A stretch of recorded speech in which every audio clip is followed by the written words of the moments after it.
انا تعبت من مساء الخير وصباح الخير يا جماعه. حد اكتبوا لي في الكومنتات نقول جمله تانية ايه عشان انا تعبت. يلا بينا. الفيديو النهارده بعنوان انا مش قادره استحمل. احنا في الحياه لو هنتكلم على البني ادم في تعامله مع الضغوط والاعباء النفسيه بتاعته، هو بيبقى عامل زي العربيه النقل اللي بيبقى عليها كونتينرات بيبقى عليها اعباء كتير. فلما الاعباء دي بتزيد فوق حمولة العربية بتقف، ما بتقدرش تكمل. وهكذا انت طاقتك وقلبك وعقلك لو شايلتهم فوق طاقتهم هتقف، مش هتعرف تكمل.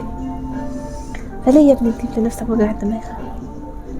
المفروض تعمل ايه بقى عشان تدير اعبائك وضغوطاتك؟ المفروض تعرف ان انت كإنسان طاقة، انت مش جبل. تعرف 3 حاجات كمان: ان لما يحصل مشكلة، المشكلة دي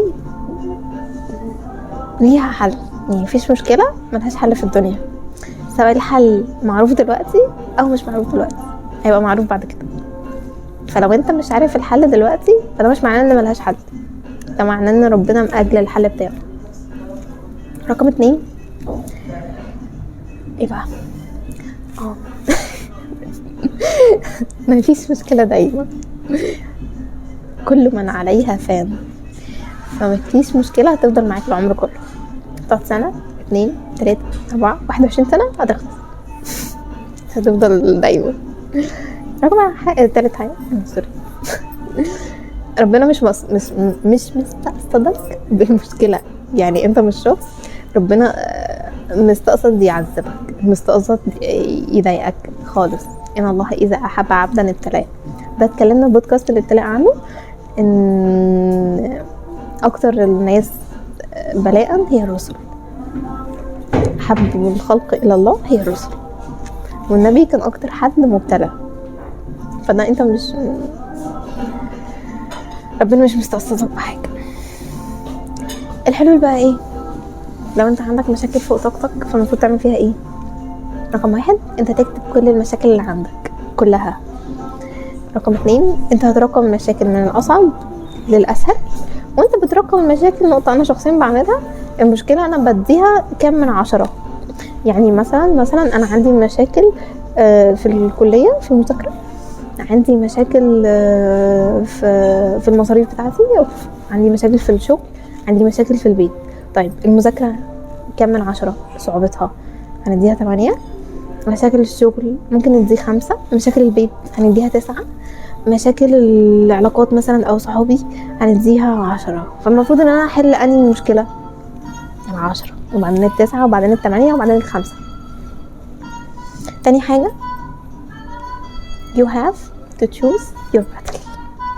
انت محتاج تحدد المشكلة اللي انت المفروض تسيبها وهتكمل حياتك عادي من غير ما تتأثر فيك ولا تضايقك في حاجة. يعني في مشاكل ملهاش لازمة لازم تسيبها وما تشغلش لا وقتك ولا حياتك ولا عقلك ولا نفسيتك بيها. رابع حاجة ان انت بتشوف حد من اللي حواليك ينفع يساعدك. الرسول صلى الله عليه وسلم لما كان بينزل بيه بلاء او هم كان بيقول ايه؟ لا اله الا الله الحليم العظيم، لا اله الا الله رب العرش العظيم، لا اله الا الله رب السماوات ورب الارض ورب العرش الكريم. وفي ذكر بيدفع عنك الضرر، انك تصلي على النبي صلى الله عليه وسلم. الصلاة على النبي صلى الله عليه وسلم عند الكرب بتفكه كل عمل بين القبول والرفض الا الصلاة على الرسول صلى الله عليه وسلم. والنبي صلى الله عليه وسلم كمان كان بيقول اذا نزلت بكم الكربات ادعوا دعاء سيدنا يونس، لا اله الا انت سبحانك اني كنت من الظالمين. بس كده يا سيدي، الموضوع بسيط.